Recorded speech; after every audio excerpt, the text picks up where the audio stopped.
आप सबका super concept classes में स्वागत है। और आज की इस वीडियो में मैं आप लोगों को क्लास 10th गणित के ऑब्जेक्टिव मॉडल पेपर का कंप्लीट सॉल्यूशन कराने वाला हूं। तो आप लोग वीडियो पर बने रहें। यहां पर मैं आपको हर एक क्वेश्चन को बहुत ही सिंपल तरीके से और इजी तरीके से बताऊंगा। अगर आपको मैथ में कुछ भी नहीं आता है ना, तब भी आप लोगों को टेंशन नहीं लेना है। यहाँ पर मैं आपको जितना भी क्वेश्चन बताऊंगा, आप लोगों को हर एक क्वेश्चन समझ में आएगा। अगर आप लोग हमारे चैनल पर पहली बार आए हैं तो चैनल को सब्सक्राइब करने के साथ साथ बेल का आइकन को प्रेस कर लीजिए, क्योंकि आप लोगों का जितना भी मॉडल पेपर आया हुआ है, हर एक मॉडल पेपर का कंप्लीट सॉल्यूशन आप लोगों को इस चैनल में मिल जाएगा। तो चलिए शुरू करते हैं और एक एक करके हर एक क्वेश्चन को देख लेते हैं। देखिए, वीडियो का लेंथ थोड़ा बड़ा हो सकता है, आप लोग सब्र रखिए, हर एक क्वेश्चन को देखिए, आपको हर एक क्वेश्चन समझ में आएगा। देखिए, यहाँ पर हमारे पास जो सबसे पहला जो क्वेश्चन है, क्वेश्चन नंबर 1 क्या है। यहाँ पर 140 का सबसे पहले हमें अभाज्य गुणनखंड करना है। ठीक है, चलिए करते हैं। तो देख लीजिए, 140 को अगर हम लोग करेंगे तो ये दुका बड़म कट जाएगा, 70 होगा, फिर दुका बड़म कट जाएगा, 35 होगा, फिर ये हमारा 5 का बड़म कट जाएगा, 5 7 35 होगा, और फिर 70 के 7 होगा। यानी ये आया 2 गुना 2 गुना 5 गुना 7। देखिए, इस प्रकार का ऑप्शन कहीं पर भी है, जहां पर भी होगा वही हमारा सही होगा। ऑप्शन नंबर सी देखिए, 2 2 5 7। ठीक है, 2 2 5 7, कोई दिक्कत नहीं है। तो क्वेश्चन नंबर 1 का सही उत्तर ऑप्शन नंबर सी हो गया। आगे बढ़ते हैं, आगे चलिए अगला क्वेश्चन देख लेते हैं। क्वेश्चन नंबर 2, क्वेश्चन नंबर 2 में यहाँ पर हमें दिया गया, देखिए यहाँ पर 6q + 5 दिया गया है। ठीक है, मान के चलिए कि क्वेश्चन में अगर हमें दिया रहता कि 6q + 4 दिया रहता, इस प्रकार से अगर दिया रहता, ठीक है, तो देखिए अगर इस प्रकार से दिया रहता तो हम लोग यहाँ पर 2 कॉमन ले सकते थे, 2 कॉमन ले लेते, क्योंकि दुका पाड़ा में 6 भी है और 4 भी है। तो यहाँ से ये 2 कॉमन ले लेंगे तो कितना आएगा, 2 तिये 6 आएगा, और ये 2 दूने 4 हो जाएगा, कुछ इस प्रकार से। लेकिन यहाँ पर हमारा कॉमन नहीं आएगा, यहाँ पर हमारा कॉमन नहीं आएगा। और देखिए, हम लोग सम और विषम में एक चीज जानते हैं, जो 2 से पूरा पूरी कट जाता है उसको सम बोलते हैं, और जो 2 से पूरा पूरी नहीं कटता है उसको विषम बोलते हैं। आपको पता है, कोई दिक्कत नहीं है। जो 2 से पूरा पूरी कट जाता है उसको सम बोलते हैं, और जो 2 से पूरा पूरी नहीं कटता है उसको विषम बोलते हैं। अब देखिए, चलिए यहाँ पर हम लोग क्या करते हैं, दोनों को यहाँ पर काटने का कोशिश करते हैं। इसको भी 2 से काटिए और इसको भी 2 से काटिए, तो ये वाला जो रहेगा, देखिए यहाँ पर 2 2 कट गया, तो यहाँ पर क्या मिला, 3q + 2 मिला। लेकिन ये हमारा नहीं कटेगा, ये हमारा नहीं कटेगा। इसका मतलब ये जो 6q + 5 है, ये हमारा क्या है, विषम है। ये क्या है, विषम है। और ये हमारा कट गया, यानी 6q + 4 जो है ये हमारे क्या है, सम है। कोई दिक्कत, कोई प्रॉब्लम नहीं होना चाहिए। तो यहाँ पर हमें क्वेश्चन में क्या दिया गया, आप लोग देख लीजिए। तो क्वेश्चन में यहाँ पर हमें दिया गया 6q + 5, तो 6q + 5 के रूप में कभी भी रहेगा तो ये हमारा विषम होगा। क्या होगा, विषम होगा। कोई दिक्कत नहीं है, क्योंकि ये 2 से पूरा पूरी नहीं कट रहा है। अगर 6q + 4 रहता तो ये हमारा पूरा पूरी कट जाता, क्योंकि तब ये सम हो जाता। बात क्लियर, बात समझ में आ रहा है। यहाँ पर ये पूरा पूरी नहीं कटा ना, इसीलिए विषम हुआ। ये पूरा पूरी कट गया, इसीलिए सम हुआ। ये वाला क्वेश्चन में नहीं है, यहाँ पर मैं आपको समझाने के लिए बता दिया, केवल केवल ये आपका क्वेश्चन में है। इसी प्रकार से मान के चलिए, अगर आपको दे दिया जाए कि 6q + 6 दे दिया जाए, तो यहाँ पर भी आप लोग यहाँ पर आराम से कॉमन ले सकते हैं। देखिए यहाँ पर 6 कॉमन मिल जाएगा, तो यहाँ पर q + 1 आ जाएगा। फिर आप 2 से भाग दीजिए, तो 2 के 2, 2 3 6 कट जाएगा, यानी 3q + 1 आ गया। तो ये भी हमारा सम हो गया। तो इस प्रकार से आप लोगों को एग्जाम में क्वेश्चन दिया जाएगा। बात समझ में आ रहा है। आगे बढ़ते हैं, आगे चलिए, आगे देखिए अगला जो क्वेश्चन है, क्वेश्चन नंबर 3। यहाँ पर क्या है, देखिए यहाँ पर 5 + 2 √3। देखिए यहाँ पर ये जो √3 है, ये जो √3 है क्या है, ये √3 हमारा एक अपरिमेय संख्या है। ये क्या है, एक अपरिमेय संख्या है। और एक कहावत आप लोग सुने होंगे कि चोर के साथ जो भी जाता है वो भी चोर ही कहलाता है। तो यहाँ पर √3 हमारा अपरिमेय है, इसलिए पूरा का पूरा हमारा क्या हो गया, अपरिमेय ही हो गया। यानी चोर के साथ गया तो वो भी क्या हो गया, चोर ही हो गया। इसलिए 3 का सही उत्तर क्या हो जाएगा, ऑप्शन नंबर सी, यानी कि अपरिमेय बिल्कुल इसका सही आंसर हो जाएगा।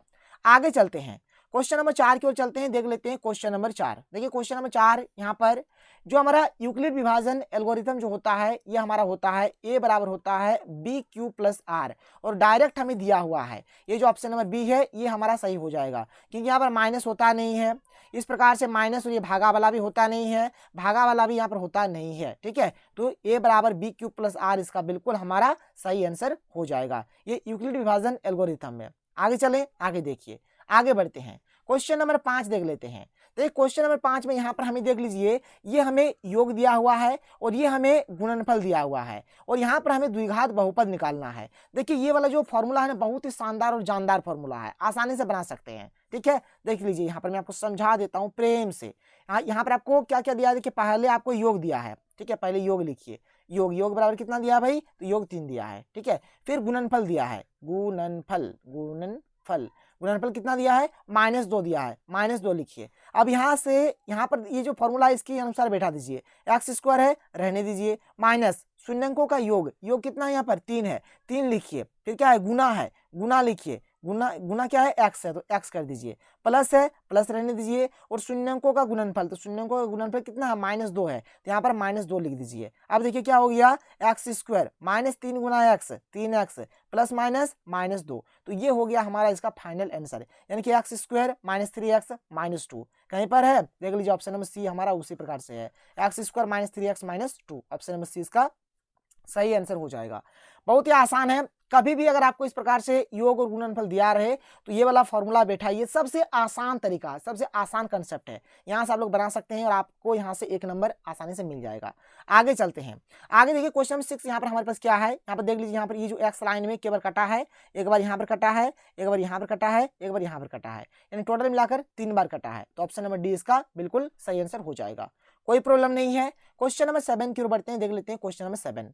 तो देखिए क्वेश्चन नंबर 7, यहाँ पर हमें एक बहुपद दिया हुआ है और इसका हमें शून्यक निकालना है। क्या है, ये हमें दिया गया है 4u² + 8u।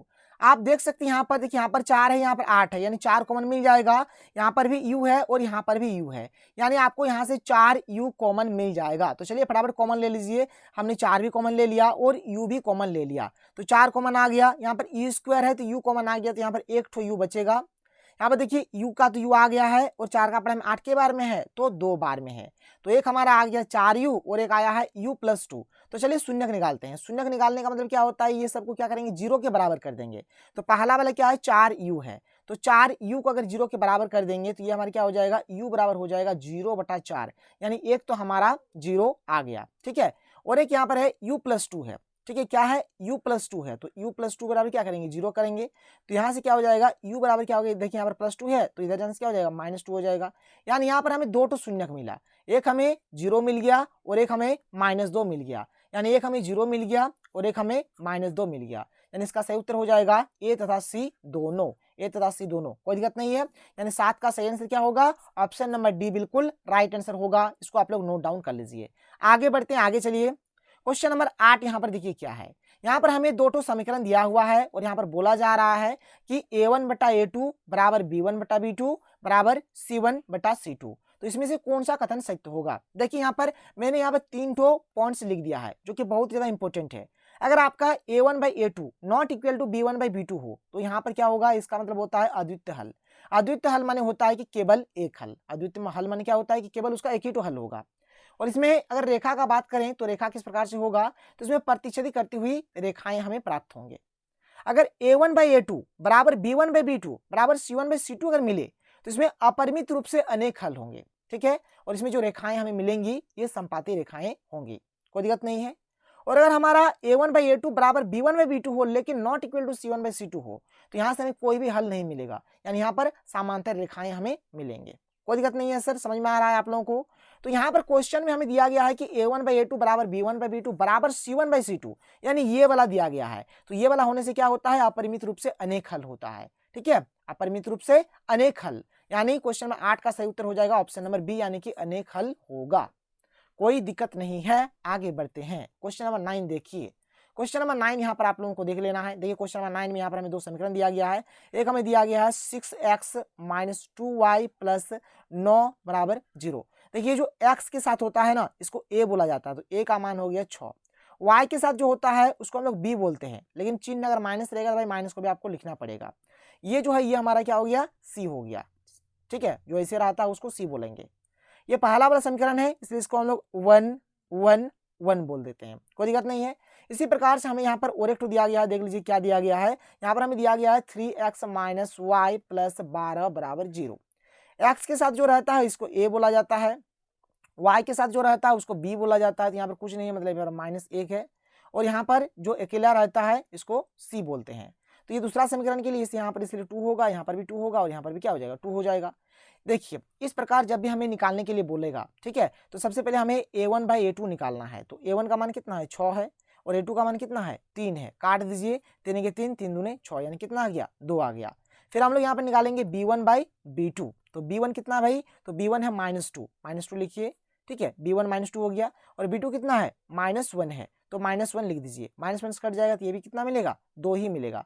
फिर हमें निकालना है C1/C2, तो C1 कितना है, 9 है, 9 लिख देंगे। C2 कितना है, 12 है, तो ये हो गया 3 3 9 और 3 4 12, तो ये आ गया 3/4। आप लोग देख सकते हैं कि ये वाला और ये वाला बराबर है, लेकिन ये वाला बराबर नहीं है, यानी इसको हम लोग लिखेंगे कि A1/A2 बराबर क्या है, B1/B2, मतलब ये दोनों बराबर है और ये C1/C2 के बराबर नहीं है।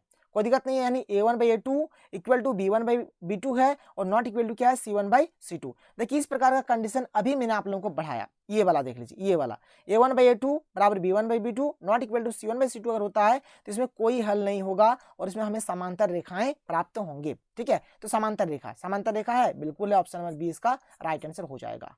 कोई दिक्कत कोई प्रॉब्लम नहीं है, बात समझ में आ रहा है, चलिए बहुत बढ़िया है। फटाफट कॉपी में नोट करिए, आगे चलते हैं और क्वेश्चन नंबर 10 को देख लेते हैं। तो देखिए क्वेश्चन नंबर 10, यहाँ पर हमें 2 समीकरण दिया हुआ है और यहाँ पर देखिए 4 ऑप्शन है। ऑप्शन को हम लोग लेंगे, एक एक करके चेक करेंगे, जिसमें हमारा वेरीफाई होगा वही हमारा फाइनल आंसर होगा। देखिए यहाँ पर हमें सबसे पहले दिया गया है कि x + y = 6, ठीक है, और एक हमें दिया गया है x - y = 2। दोनों समीकरण के लिए वह संतुलित यानी कि सेटिस्फाई होना चाहिए, तभी जाके होगा, सही नहीं तो नहीं होगा। ठीक है, देखिए पहला जो ऑप्शन है क्या है, 4 और 3 है। इसमें आप लोग एक चीज जान लीजिए, पहला वाला जो है ये हमारा x का मान है, दूसरा वाला y का मान, पहला वाला x का मान, दूसरा वाला y का मान, उसी प्रकार से पहला वाला x का मान, दूसरा वाला y का मान, कोई दिक्कत नहीं है। अब देखिए यहाँ पर x का मान कितना है, 4 है, ठीक है, और y का मान 3 है, और अगर हम लोग 4 और 3 को जोड़ेंगे तो ये कितना आएगा, 7 आएगा। ये इसके बराबर आया, नहीं आया, मतलब ये हमारा आंसर नहीं होगा। ऑप्शन नंबर ए तो होगा ही नहीं। इसमें भी सेटिस्फाई होना चाहिए और इसमें भी सेटिस्फाई होना चाहिए, दोनों में सेटिस्फाई होगा तभी जाके आंसर होगा, नहीं तो आंसर हमारा नहीं होगा। 5 और 1 को लेकर चलते हैं, चलिए देखिए 5 और अगर 1 को जोड़ेंगे तो हमारा 6 आएगा, मतलब इसको सेटिस्फाई कर रहा है। चलिए एक तो एक काम हुआ, इसको करके देखिए, और 5 और अगर 1 को घटा देंगे तो कितना आएगा, 4 आएगा। ये 2 के बराबर नहीं है, मतलब ये भी ऑप्शन हमारा नहीं होगा, ऑप्शन नंबर बी भी हमारा नहीं होगा। 2 और अगर 4 को लेके चलेंगे तो 2 और 4 को जोड़ेंगे तो हमारा कितना आएगा, 6 आएगा। चलिए भाई ये वाला सेटिस्फाई कर रहा है, इसको चेक करा जाए तो 2 अगर में अगर 4 घटाएंगे तो -2 आएगा, लेकिन यहाँ पर 2 ही है हमारा, मतलब इसमें ये भी हमारा मैच नहीं कर रहा, मतलब ये भी हमारा नहीं होगा। ऑप्शन नंबर डी को देखा जाए तो 4 और 2 को अगर जोड़ेंगे तो 4 जोड़ 2 करेंगे कितना आएगा, 6 आएगा। और अगर हम लोग यहाँ पे 4 और 2 को अगर घटा देते हैं तो 2 आएगा। देख लीजिए यहाँ पर भी मिल रहा है और यहाँ पर भी मिल रहा है, यानी ऑप्शन नंबर डी हमारा इसका क्या होगा, फाइनल आंसर होगा। इसी प्रकार से आप लोग करेंगे, देखिए बहुत ही सिंपल है। आगे चलिए क्वेश्चन नंबर 11 देखिए, क्वेश्चन नंबर 11, ठीक है, यहाँ पर आपको बताना है कि कौन सा द्विघात समीकरण है। देखिए इसका ना इजी सा फंडा होता है, एक ट्रिक होता है। चलिए यहाँ पर मैं आपको समझाता हूँ, देख लीजिए यहाँ पर, जैसे चलिए नहीं मैं आपको यहीं से समझा देता हूँ, देखिए लिखने का जरूरत नहीं है। देखिए यहाँ पर x और x को अगर गुना करिएगा तो क्या आएगा, x² आएगा, और इधर भी हमारा x का स्क्वायर है, इधर भी x का स्क्वायर है। अब देखिए ध्यान से x² है इधर, ये जो x² है अगर बराबर किधर आएगा क्या होगा, -x² होगा, तो ये x² कट जाएगा, तो इसमें स्क्वायर वाला है ही नहीं, इसमें स्क्वायर वाला बचेगा ही नहीं, मतलब ये द्विघात समीकरण हमारा नहीं होगा। उसी प्रकार से देखिए यहाँ पर a + b का होल स्क्वायर करेंगे तो यहाँ पर x का स्क्वायर आएगा, इधर भी x का स्क्वायर है, ये x का स्क्वायर जैसे इधर आएगा तो ये भी खत्म हो जाएगा, इसमें भी x² बचेगा ही नहीं, मतलब ये भी द्विघात नहीं होगा। इसको देखेंगे, देखिए यहाँ पर x² है पहले से, यहाँ पर देखिए यहाँ पर जैसे a - b का होल स्क्वायर करेंगे तो पहले तो x का ही स्क्वायर आएगा ना, तो x का स्क्वायर आएगा बराबर है, इसको जैसे हम लोग इधर ले आएंगे तो ये x² कट जाएगा, खत्म, मतलब इसमें भी x² नहीं बचेगा। लेकिन ये वाला देखिए, इसके इस साइड में देखिए यहाँ पर जैसे यहाँ पर स्क्वायर है, मतलब यहाँ पर x² इधर मिल रहा है और इधर हमारा क्या है 2x है, मतलब इसमें हमारा x² बचा हुआ मिलेगा ही मिलेगा, इसलिए ये वाला क्या है हमारा, ये वाला हमारा द्विघात समीकरण होगा। 11 का ऑप्शन नंबर सी बिल्कुल हमारा सही होगा। अगर आपको ये सब चीज, मतलब जो चीज आपको समझ में नहीं आ रहा है आप लोग नीचे कमेंट कर दीजिएगा, मैं आप लोगों के लिए और एक पर्टिकुलर वीडियो बनाऊंगा, हर एक चीज के लिए एक एक करके सेपरेट वीडियो आएगा आप लोगों के लिए। क्वेश्चन नंबर 12 देखिए, यहाँ पर आपको मूलों की प्रकृति बताना है। चलिए पहले तो देख लीजिए, यहाँ पर x² + x - 1 = 0 दिया हुआ है, ठीक है, इसको पहले तुलना कर लीजिए, ax² + bx + c = 0 से तुलना कर लीजिए, ठीक है। देखिए x² मिल गया, कुछ नहीं है, मतलब यहाँ पर 1 है तो a का मान कितना हो गया, 1 हो गया। x मिल गया, कुछ नहीं है, मतलब यहाँ पर 1 है तो b का मान कितना हो गया, 1 हो गया। और c के सेंटर में कितना है, -1 है, तो c बराबर कितना हो जाएगा, -1 हो जाएगा। देखिए जब भी मूलों की प्रकृति या फिर मूल का अस्तित्व निकालना है तो सबसे पहले आपको निकालना पड़ता है b² - 4ac, ये आपको निकाल देना है। तो b² यानी 1 का स्क्वायर हो जाएगा, कर दीजिए, -4ac, तो a का मान 1 और c का मान -1, तो ये हो गया 1 और ये हो गया -1, तो 1 का स्क्वायर 1 हो गया, और देखिए माइनस माइनस प्लस हो गया, और 4 1 4 हो गया, तो 4 और 1 कितना हो गया, 5 हो गया। देखिए जब भी ये हमारा क्या आता है, धनात्मक संख्या आता है, देखिए ये पॉजिटिव आया, धनात्मक संख्या आया, तो कभी भी अगर धनात्मक होगा ना तो इसमें क्या होगा, हमें इसमें क्या होगा, जो मूल होगा वो हमें वास्तविक मिलेगा और अलग अलग मिलेगा, वास्तविक मिलेगा और अलग अलग मिलेगा। अलग अलग को हम लोग बोल सकते हैं बराबर बराबर भी बोल सकते हैं और असमान भी बोल सकते हैं। मतलब इसमें क्या होगा, जो मूल मिलेगा हमें वास्तविक मिलेगा और अलग अलग मिलेगा, यानी वास्तविक मिलेगा और असमान मिलेगा। ये ऑप्शन नंबर ए बिल्कुल सही उत्तर हो जाएगा। अगर आपका बी स्क्वायर माइनस 4ac बराबर अगर आपका 0 आ जाता है तो इसमें क्या होगा, मूल जो होगा ये मूल हमें वास्तविक मिलेगा और बराबर बराबर मिलेगा, यानी कि समान समान मूल मिलेगा, कोई दिक्कत नहीं है, बराबर बराबर मूल मिलेगा। कब, जब हमारा बी स्क्वायर माइनस 4ac बराबर 0 आए तब। और अगर बी स्क्वायर माइनस 4ac अगर प्लस वाला आ जाता है तो मूल तो वास्तविक होगा लेकिन ये अलग अलग होगा। और अगर हमारे पास बी स्क्वायर माइनस 4ac का मान अगर माइनस में आ जाता है, ऋणात्मक में अगर आ जाता है, नेगेटिव में अगर आ जाता है तो इसमें किसी भी प्रकार का कोई वास्तविक मूल हमें प्राप्त नहीं होगा। बात क्लियर हो रहा है, समझ में आ रहा है। चलिए आगे चलिए, क्वेश्चन नंबर 13 देखिए। क्वेश्चन नंबर 13 यहाँ पर हमें दिया गया है, क्या है कि दो भिन्न वास्तविक मूल होंगे। दो भिन्न वास्तविक मूल कब होता है भाई, मैंने आप लोगों को अभी बताया कि जब बी स्क्वायर माइनस 4ac का मान क्या होता है, हमारा धनात्मक होता है, प्लस वाला जब होता है तभी हमें दो वास्तविक मूल मिलता है और भिन्न भिन्न अलग अलग मिलता है। तो देखिए ये धनात्मक होगा, इसका मतलब क्या है कि ये 0 को मार देगा, ये 0 को मार देगा, यानी बी स्क्वायर माइनस 4ac क्या होगा, ये हमारा 0 से बड़ा होगा, यानी बी स्क्वायर माइनस 4ac क्या होगा, 0 से बड़ा होगा। इस प्रकार का जहां पर भी सिंबल है ये हमारा सही हो जाएगा, यानी ऑप्शन नंबर सी इसका सही होगा, बी स्क्वायर माइनस 4ac, ठीक है, 0 से बड़ा वाला जो है यही इसका आंसर हो जाएगा। क्वेश्चन नंबर 14 की ओर चलते हैं, देख लेते हैं क्वेश्चन नंबर 14 हमारे पास क्या है। क्वेश्चन नंबर 14 में यहाँ पर हमें दिया गया है कि x square minus x plus 3 बराबर 0 दिया गया है। इसको तुलना करिए तो A X square plus B X plus C बराबर 0 से तुलना अगर करते हैं तो एक्स स्क्वायर मिल गया तो ए के सेंटर में कुछ नहीं है, मतलब यहाँ पर 1 है। एक्स एक्स मिल गया तो बी के सेंटर में क्या है, तो यहाँ पर माइनस 1 है, और सी के सेंटर में कितना है, सी के सेंटर में 3 है। फॉर्मूला हमें पता है बी स्क्वायर माइनस 4ac होता है, तो बी कितना है, माइनस 1 है, तो माइनस 1 का स्क्वायर हो जाएगा, फिर माइनस 4ac, तो ए हो गया 1 और सी हो गया 3, तो यहाँ पर हो गया 1 और ये हो गया हमारा 3, कोई दिक्कत नहीं है। माइनस 1 का स्क्वायर क्या होगा, 1 हो जाएगा, माइनस 4 × 12 12 के 12, ठीक है, तो 1 माइनस 12 करेंगे कितना होगा, माइनस 11 हो जाएगा, यानी ऑप्शन नंबर डी इसका बिल्कुल सही आंसर हो जाएगा। अब देखिए अगला हमारे पास क्या है, ये तो एक डेफिनेट मतलब एक फॉर्मूला है, ठीक है। देखिए an का जो फॉर्मूला होता है क्या होता है, a1 plus n minus 1 into D, ये होता है फॉर्मूला। इस फॉर्मूला को ऐसे भी लिखा जाता है, a1 के बदले आप यहाँ पर a भी लिख सकते हैं, कोई दिक्कत नहीं है, तो a plus n minus 1 into D, यानी कि ऑप्शन नंबर डी इसका बिल्कुल राइट आंसर हो जाएगा। इस प्रकार से आप लोग कर सकते हैं। आगे चलिए क्वेश्चन नंबर 16 की ओर चलते हैं, देख लेते हैं क्वेश्चन नंबर 16 क्या है। क्वेश्चन नंबर 16 में यहाँ पर हमें 30वां पद निकालना है। देखिए पहला पद यहाँ पर a1 दिया हुआ है, कितना है, a1 हमें 10 दिया हुआ है, a2 हमें दिया गया है कितना, 7 दिया गया है। d निकाल सकते हैं तो a2 माइनस a1 हो जाएगा सूत्र, 7 माइनस 10 हो जाएगा, यानी कि माइनस 3 हो गया, ठीक है। यहाँ पर हमें 30वां पद निकालना है, यानी कि a30 निकालना है। देखिए जितना भी पद निकालना हो ना आप क्या करिएगा, जैसे a30 निकालना है पहले तो a1 लिख दीजिए, पहले a1 हर एक बार में पहले a1 लिख देना है, और यहाँ पे जैसे 30 है तो 30 में 1 घटा दीजिए तो कितना आएगा, 29d आएगा। जैसे मान के चलिए अगर आपको a50 निकालने के लिए बोला जाए तो पहले तो आप लोगों को a1 लिख ही देना है और 50 में घटा दीजिए तो कितना होगा, 49, यानी कि 49 होगा, तो 49d इस प्रकार से आप लोगों को लिख देना है, एकदम आसान है। तो a30 हमको बोला था, a1 हमने अपने से लिखा और 30 में 1 घटा दिया तो 29d आ गया। अब देखिए a1 कितना है, 10 है, तो 10 लिख देंगे, जोड़ 29 का 29, और d का मान कितना है यहाँ पर -3 है, तो गुना क्या कर देंगे, -3 कर देंगे। अब देखिए ये हो जाएगा हमारा 10 का 10 प्लस माइनस माइनस, अब देखिए 3 में 27 के साथ हाथ में रहा 2, 3 दूनी 6 और 2 8, यानी कि 10 माइनस 87 यानी कि -77 आ जाएगा, और ये हो जाएगा इसका फाइनल आंसर, यानी कि 16 का ऑप्शन नंबर सी बिल्कुल सही उत्तर हो जाएगा। क्वेश्चन नंबर 17 की ओर चलते हैं, देख लेते हैं क्वेश्चन नंबर 17 हमारे पास क्या है। देखिए क्वेश्चन नंबर 17 यहाँ पर देखिए हमें a1 दिया हुआ है, a1 दिया है कितना, 3 दिया है, a2 हमें दिया हुआ है 8, d आप लोग आसानी से निकाल सकते हैं, d क्या हो जाएगा, d हो जाएगा हमारा a2 माइनस a1, यानी कि 8 माइनस 3 बराबर 5 हो गया, कोई दिक्कत नहीं है। यहाँ पर बोला जा रहा है कि का कौन सा पद 78 है, तो हम लोग मान लेते हैं कि माना nवां पद जो होगा माना nवां पद 78 है, हम लोग मान लेते हैं कि जो इसका nवां पद होगा वही 78 होगा, और nवां पद को हम लोग an बोलते हैं, nवां पद को क्या बोलते हैं, an, यानी an का मान यहाँ पे कितना आ गया, 78 आ गया।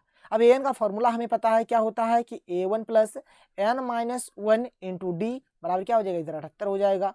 अब यहाँ पर वैल्यू बैठाइए, a1 कितना है, 3 है, तो 3 लिख देंगे, जोड़ n माइनस 1 और d का मान कितना है, d का मान यहाँ पर 5 है, तो 5 लिख दीजिए, बराबर क्या हो गया, 78 हो गया। चलिए आगे का काम करिए, 3 का 3 हो गया, प्लस का प्लस, 5 गुना n, तो ये क्या हो जाएगा, 5n हो जाएगा, माइनस 5 के 5 हो जाएगा, बराबर क्या हो गया, इधर 78 हो गया। अब आगे चलिए यहाँ पे देखिए, अब जैसे कि यहाँ पर 3 है और यहाँ पर -5 है, ठीक है। तो ये 5 n तो पहले का रहेगा ही, तो 3 -5 कर देंगे तो क्या हो जाएगा, -2 हो जाएगा। तो -2 बराबर क्या हो गया, 78 हो गया, ठीक है। अब देखिए 5n का 5n हो गया, ये 78 का 78, ये -2 है, इधर क्या हो जाएगा, +2 हो जाएगा। अब देखिए क्या हो गया, ये 5n का 5n 78 और 2 कितना हो जाएगा, 80 हो जाएगा। तो यहाँ से हम लोग n निकाल सकते हैं, तो n बराबर क्या हो जाएगा, 80/5 हो जाएगा। तो 5 के 5 16 बचे 80, यानी n का मान कितना आ गया, n का मान आया 16, यानी कि 16वां पद का यहाँ पर बात हो रहा है कि जो 16वां पद होगा वो हमारा 78 होगा, यानी 17 का सही आंसर क्या होगा, ऑप्शन नंबर बी इसका बिल्कुल राइट आंसर हो जाएगा। आगे चलते हैं क्वेश्चन नंबर 18 की ओर। देख लीजिए क्वेश्चन नंबर 18 क्या है। क्वेश्चन नंबर 18 है कि समरूप त्रिभुज की संगत भुजाएं, जो भी समरूप त्रिभुज का जो संगत भुजा होता है वो क्या होती है, तो समानुपाती होती है। 18 का सही उत्तर हो जाएगा ऑप्शन नंबर बी बिल्कुल राइट आंसर हो जाएगा। क्वेश्चन नंबर 19 की ओर बढ़ते हैं। देख लीजिए क्वेश्चन नंबर 19। देखिए इस प्रकार का जब भी अनुपात अगर भुजा का अनुपात दिया रहे तो क्षेत्रफल का अनुपात कैसे निकालिएगा। जैसे यहाँ पर 4 है, यहाँ पर अनुपात 9 है, तो आपको इसका स्क्वायर कर देना। 4 का स्क्वायर कितना हो जाएगा, 16 हो जाएगा, और 9 का स्क्वायर कितना हो जाएगा, 81 हो जाएगा, ठीक है। ये भुजा का अनुपात दिया था तो ये हमारे क्षेत्रफल का अनुपात निकल गया, यानी कि 16:81। एक भी ऑप्शन है, बिल्कुल ऑप्शन नंबर डी इसका बिल्कुल सही आंसर हो जाएगा।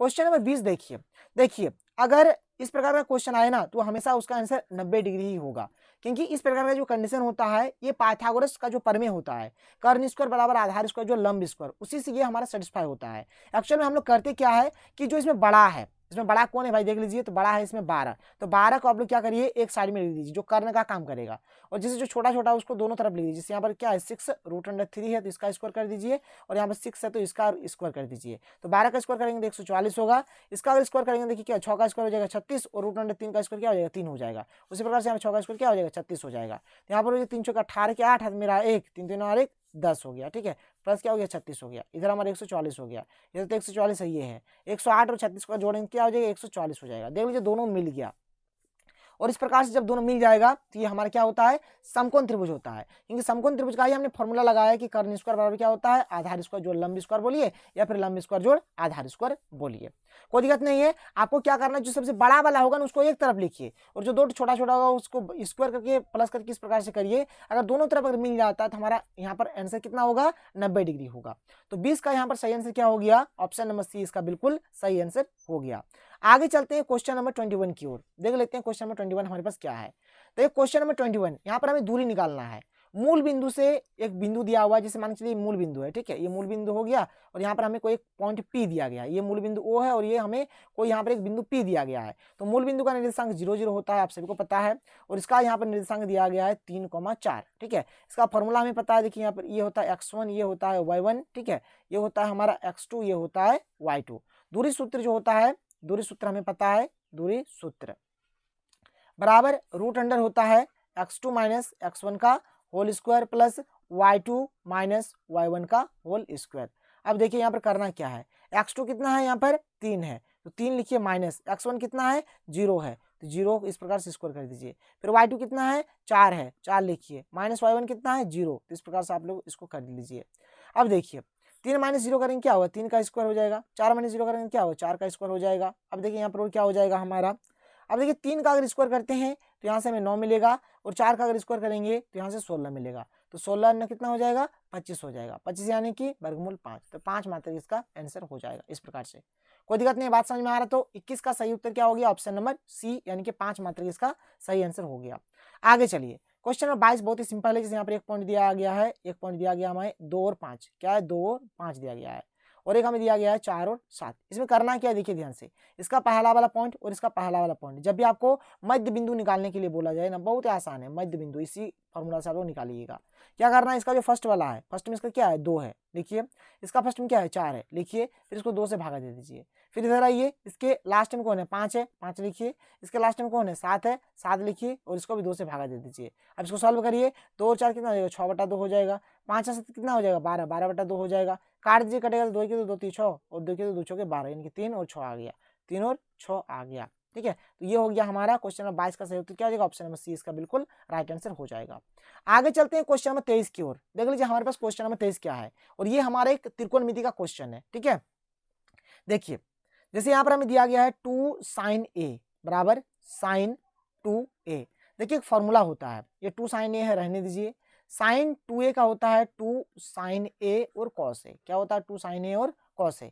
तो देख लीजिए आप लोग यहाँ पर जैसे 2 sin a और यहाँ पर भी 2 sin a कट जाएगा, तो इधर कुछ नहीं बचेगा, मतलब 1 बचेगा, तो 1 बराबर क्या आएगा cos a आएगा। ठीक है, तो यहाँ पर क्या हो गया cos a बराबर क्या आ गया cos a बराबर कितना आ गया 1 आ गया। अब देखिए cos a रहने दीजिए और 1, cos कितना का वैल्यू 1 होता है, तो याद रखिएगा cos 0 डिग्री का वैल्यू कितना होता है 1 होता है, यहाँ से cos cos कट जाएगा, तो a बराबर कितना यहाँ पर मिलेगा, तो a बराबर मिलेगा 0 डिग्री। a बराबर कितना डिग्री मिलेगा 0 डिग्री। तो 23 का हो जाएगा यहाँ पर ऑप्शन नंबर सी बिल्कुल सही आंसर हो जाएगा। आगे चलिए, आगे देखिए अगला क्वेश्चन क्या है। यहाँ पर हमें दिया गया है कि cos 48 degree minus sine 42 degree. मैंने आप लोगों को एक फॉर्मूला पढ़ाया था, आप चाहे इसको बदलिए चाहे आप इसको बदलिए। अगर आप लोग इसको बदलना चाहते हैं, जैसे cos 48 रहने दीजिए माइनस साइन 42, यानी देखिए साइन थीटा का मैंने आप लोगों को फॉर्मूला बताया था, साइन थीटा क्या होता है cos 90 डिग्री माइनस थीटा होता है। क्या होता है cos 90 डिग्री माइनस थीटा होता है, तो ये साइन थीटा के रूप में है।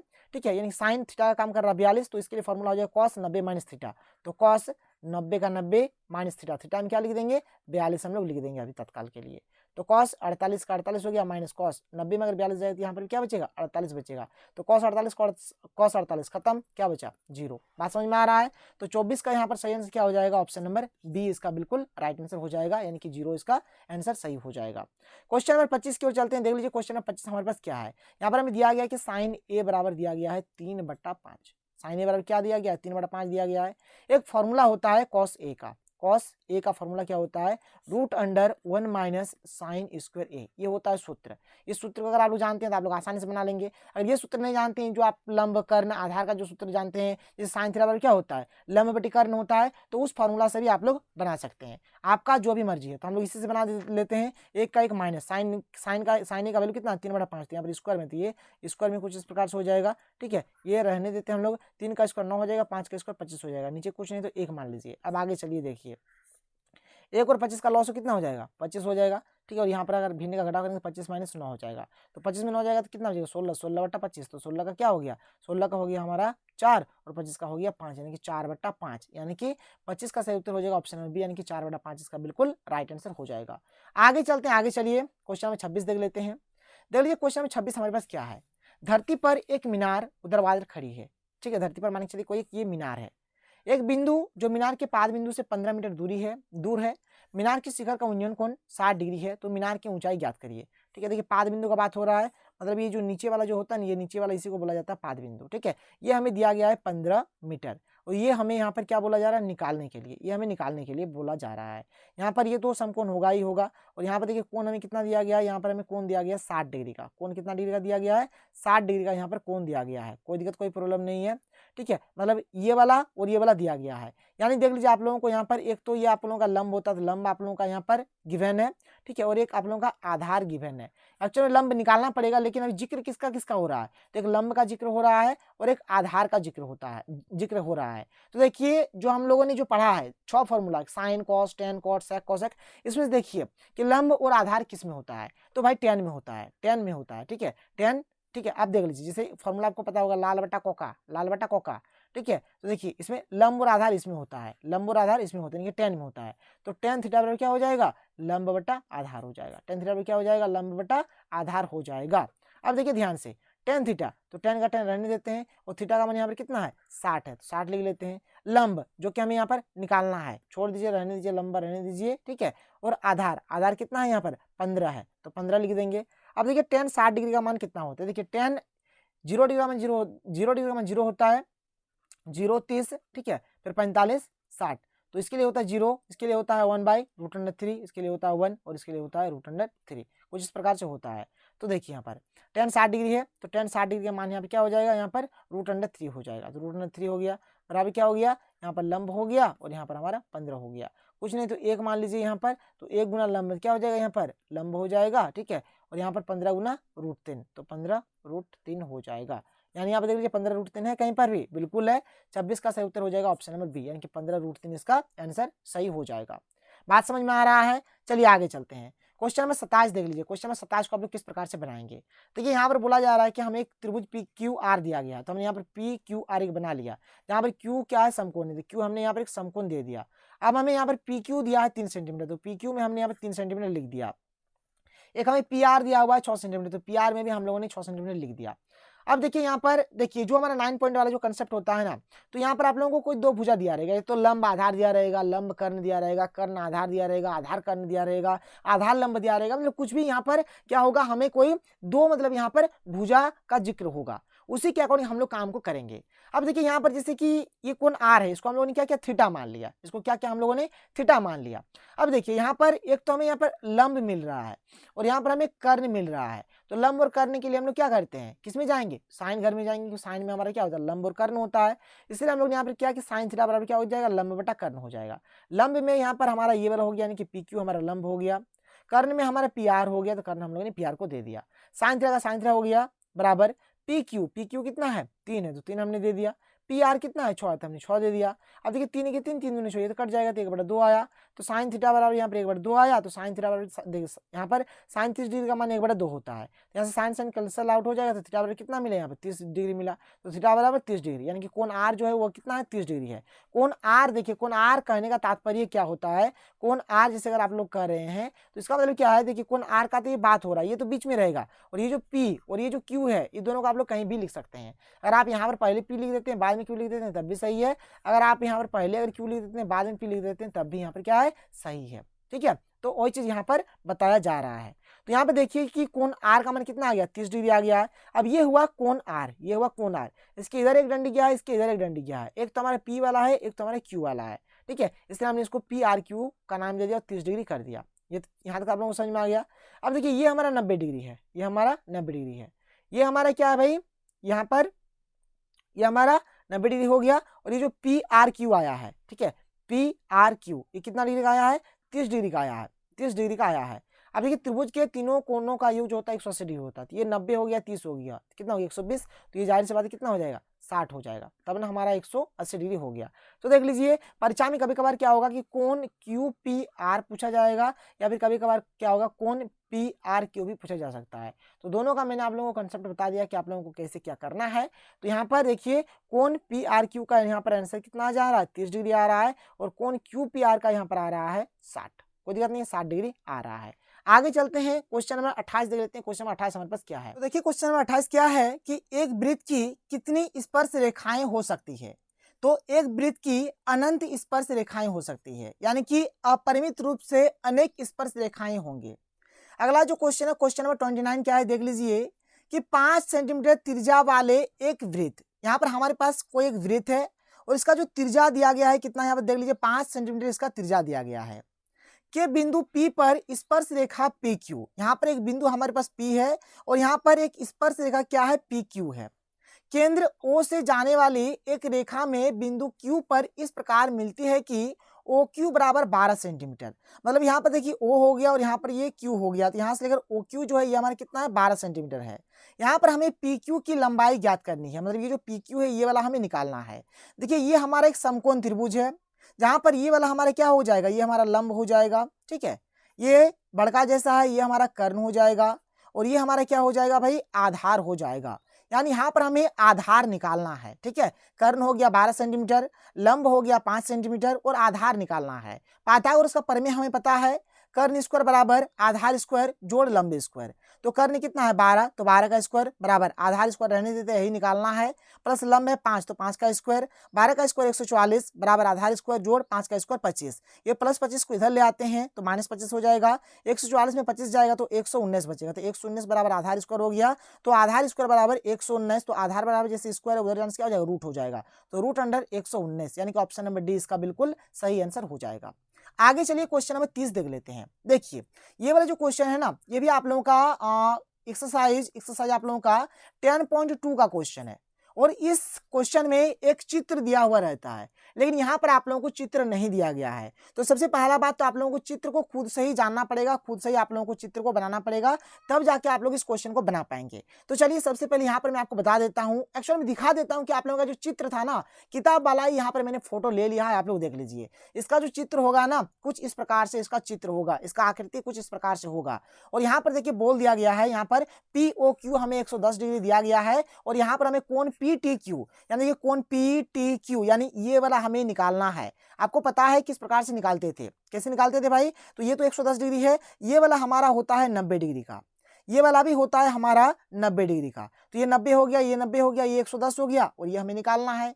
और ये हमारे क्या एक चतुर्भुज है, चतुर्भुज के चारों कोनों का योग कितना होता है 360 डिग्री। तो चलिए जोड़िए ना सबको, एक 90 हो गया, ये 110 हो गया, चलिए इसको भी लिख लेते हैं। ये हमारा कितना हो गया 90 हो गया। और ये हमारा जो निकालना है ये हमारा क्या है कोण PTQ है, तो लिख देते हैं कोण PTQ बराबर कितना हो गया 360 डिग्री। चलिए जोड़ लीजिए 90 90 180 हो गया और ये 110 है, जोड़ लीजिए तो 0 हो जाएगा, 8 और 1 9 हो जाएगा, 290 हो जाएगा। यानी 290 जोड़ कोण PTQ हो गया बराबर 360 डिग्री। ठीक है, अब देखिए कोण PTQ बराबर 360 डिग्री, 60 डिग्री हो गया और यहाँ पर प्लस 290 है, इधर जाने से माइनस 290 हो जाएगा। अब देखिए 360 में अगर 290 जाएगा तो कितना बचेगा 70 बचेगा, तो 70 डिग्री इसका आंसर हो जाएगा। ऑप्शन नंबर बी इसका बिल्कुल सही आंसर हो जाएगा। बहुत सारे बच्चे तो इसको याद रख लेते हैं, इस क्वेश्चन को इतना बार बनाते हैं ना कि उन लोग अपने खोपड़ी में इसको घुसा लेते हैं कि इसका आंसर क्या होगा, डायरेक्ट आंसर पे टिक कर देते हैं, बनाते भी नहीं है। तो आप लोग भी जान लीजिए कि इसका आंसर कितना होगा 70 डिग्री होगा। आप लोग भी डायरेक्ट मार दीजिएगा अगर परीक्षा में ये वाला क्वेश्चन आ जाता है तो।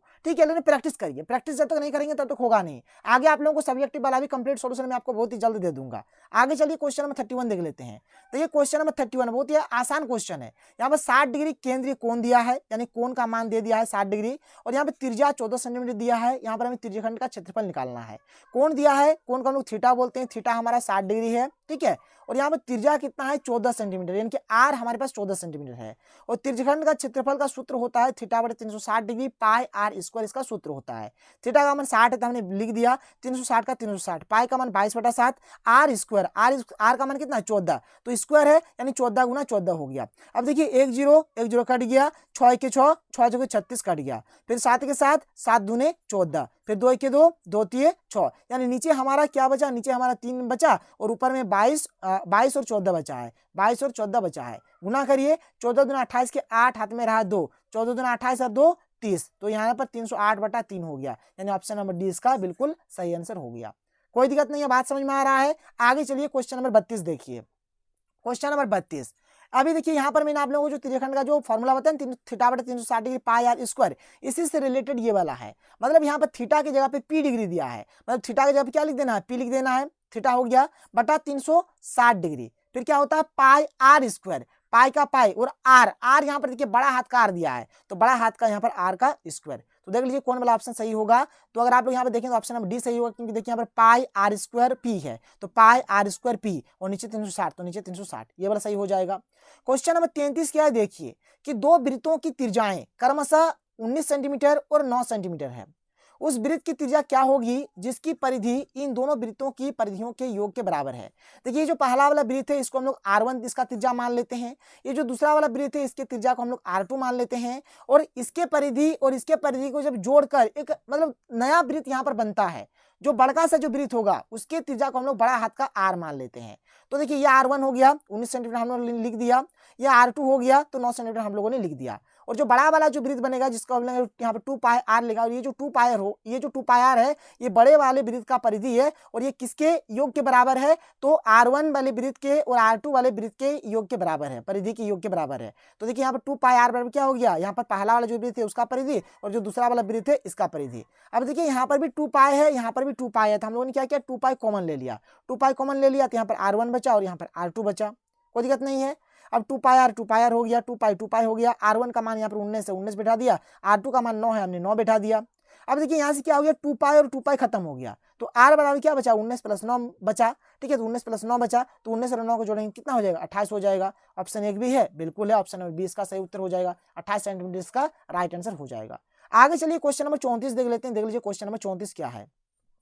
क्वेश्चन नंबर 34 कि सबसे बड़े बांस की लंबाई बताइए जो एक 12 मीटर लंबे 9 मीटर चौड़े तथा 8 मीटर ऊंचे कमरे में रखी जा सकती है। देखिए मान के चलिए ये हमारा कमरा है, ये हमारा क्या है कमरा है, तो कमरा में जो सबसे जो लंबा जो एरिया होता है, जो जगह होता है, ये वाला विकर्ण से लेकर ये वाला विकर्ण जो होता है ना, ठीक है, ये वाला सबसे ज्यादा होता है, या फिर आप इसको भी बोल सकते हैं। ठीक है, मतलब जो विकर्ण वाला होता है ये सबसे ज्यादा होता है, विकर्ण वाला मतलब ई कोना से लेकर ई कोना, या फिर बोलिए ई कोना से लेकर ई कोना, ये जो जगह होता है ना सबसे बड़ा होता है, यानी जिसको हम लोग विकर्ण बोलते हैं। तो मतलब यहाँ पर आपको विकर्ण निकाल देना है, तो चलिए निकाल देते हैं। बांस की अधिकतम लंबाई के लिए हम लोग यहाँ पे क्या करेंगे विकर्ण निकाल देंगे, तो √L² + B² + H² हो जाएगा। L का मान 12 है तो 12 का का स्क्वायर, बी का मान 9 है तो 9 का स्क्वायर, एच का मान 8 है तो 8 का स्क्वायर, 12 का स्क्वायर 144, 9 का स्क्वायर 81, 8 का स्क्वायर 64, सबको जोड़ेंगे तो कितना आएगा 289 और इसका वर्गमूल करेंगे तो 17 मीटर, यानी कि ऑप्शन नंबर बी इसका सही हो जाएगा। क्वेश्चन नंबर 35 क्या है देखिए, शंकु की ऊंचाई दिया हुआ है, एच दिया है 12 सेंटीमीटर, व्यास दिया है डी दिया है 10 सेंटीमीटर, तो हमने लिख दिया आर बराबर होता है डी बटा 2 यानी कि 10 बटा 2, 2 के 2 5 10 यानी कि 5 सेंटीमीटर आ गया यहाँ पर आर भी मिल गया, एच भी मिल गया, तो एल बराबर होता है root under R square plus H square, तो आर है हमारे पास 5 तो 5 का स्क्वायर और यहाँ पर एच है हमारे पास 12 तो 12 का स्क्वायर, 5 का स्क्वायर 25, 12 का स्क्वायर 144, 25 और 144 जोड़ेंगे तो 169 आएगा और 169 का वर्गमूल कितना आएगा 13 आएगा। कोई दिक्कत नहीं है, 35 भी क्लियर हो गया, यानी यहाँ पर ऑप्शन नंबर ए इसका सही हो जाएगा। क्वेश्चन नंबर 36 को चलते हैं, देख लेते हैं क्वेश्चन नंबर 36 क्या है। क्वेश्चन नंबर 36 देखिए, यहाँ पर मॉडल बनाने वाली मिट्टी से ऊंचाई 24 सेंटीमीटर और आधार की त्रिज्या 6 सेंटीमीटर वाला एक शंकु बनाया गया है। मतलब अगर हम लोग शंकु के लिए देखें, यहाँ पर शंकु के लिए बात करते हैं, शंकु के लिए तो शंकु के लिए यहाँ पर एच कितना दिया है 24 सेंटीमीटर दिया है और यहाँ पर आर कितना दिया है 6 सेंटीमीटर दिया है। एक बच्चे ने इसे गोले के आकार में बदल दिया, देखिए था तो शंकु लेकिन उसको गोले के आकार में बदल दिया गया, तो अब यहाँ पर गोले की त्रिज्या क्या होगी ये चीज हमें यहाँ पर बताना है। ठीक है, तो गोले का त्रिज्या को हम लोग बड़ा हाथ का आर मान लेते हैं, गोले वाले को क्या मान लेते हैं बड़ा हाथ का आर मान लेते हैं। देखिए पहले वो क्या था शंकु का ही तो मिट्टी, देखिए जितना मिट्टी शंकु के टाइम में था उतना ही मिट्टी गोले के टाइम में है, मतलब मिट्टी में तो कोई अंतर नहीं हुआ, जितना पहले था उतना ही है मिट्टी, यानी पहले मतलब इसमें बोल सकते हैं कि गोले का जो आयतन है वो शंकु के आयतन के बराबर होगा, क्योंकि देखिए जितना समान था समान उतना ही है, खाली यहाँ पर शेप को चेंज कर दिया गया, पहले शंकु था तो अब उसको गोला बना दिया गया। तो गोले का आयतन बराबर क्या हो जाएगा शंकु का आयतन, गोले का आयतन का सूत्र होता है 4/3 पाई आर क्यूब, गोले के त्रिज्या को हमने यहाँ पर बड़ा हाथ का आर ले लिया। ठीक है, और जो शंकु का आयतन है ये होता है 1/3 पाई आर स्क्वायर एच, और यहाँ पर देखिए शंकु के लिए हमने यहाँ पर आर को ले लिया है, मान ही लिया पहले से, एच भी हमने यहाँ पर लिख ही दिया है, कोई दिक्कत नहीं है। अब देखिए अब यहाँ पर आप क्या कर सकते हैं, यहाँ से आप लोगों का पाई और पाई कट जाएगा, ये 3 और ये 3 भी हमारा कट जाएगा, तो यहाँ से हमारा क्या क्या बच के रहा, देखिए 4 यहाँ पर आर क्यू बचा और इधर हमारा बच के रहा आर स्क्वायर एच बच के रहा, कोई दिक्कत नहीं है। अब देखिए ये हमारा आर क्यू हो जाएगा, अब ये जो आर स्क्वायर एच है ये तो हमारा ऊपर में रहेगा और ये जो 4 है ये हमारे कहाँ पे आ जाएगा नीचे में आ जाएगा। अब ये आर स्क्वायर यानी 6 का स्क्वायर यानी 6 गुना 6 हो जाएगा। ठीक है, और एच कितना भाई तो 24 है, तो 24 यहाँ पर हम लोग लिख देंगे, बटा यहाँ पर क्या हो जाएगा 4 हो जाएगा, ये हमारा आर का क्यू हो गया, तो 4 के 4 4 6 के 24। ठीक है, तो आर क्यू बराबर कितना हो गया यहाँ पर, ये हो गया हमारा 6 गुना 6 गुना 6 हो गया।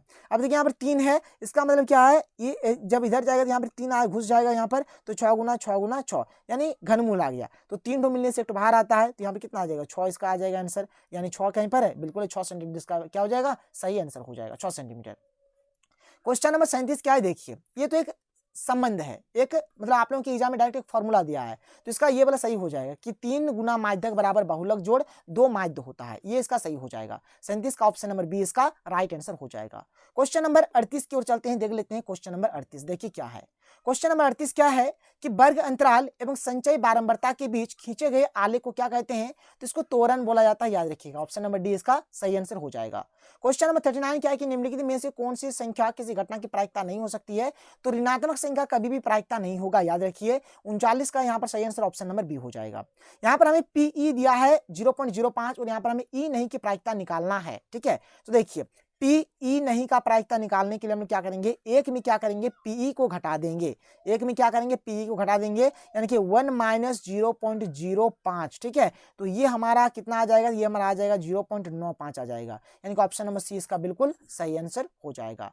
तो यहाँ पर देखिए मैंने आप लोगों को बहुत ही सिंपल तरीके से 40 के 40 क्वेश्चंस को बताया, शायद आपको वीडियो पसंद आया होगा। अगर वाकई में वीडियो पसंद आए तो वीडियो को लाइक करिए, चैनल को जरूर सब्सक्राइब करिए, सब्जेक्ट का भी वीडियो आप लोगों को बहुत ही जल्द मिल जाएगा। तो चलिए मिलते हैं अगले वीडियो में, थैंक यू, जय हिंद।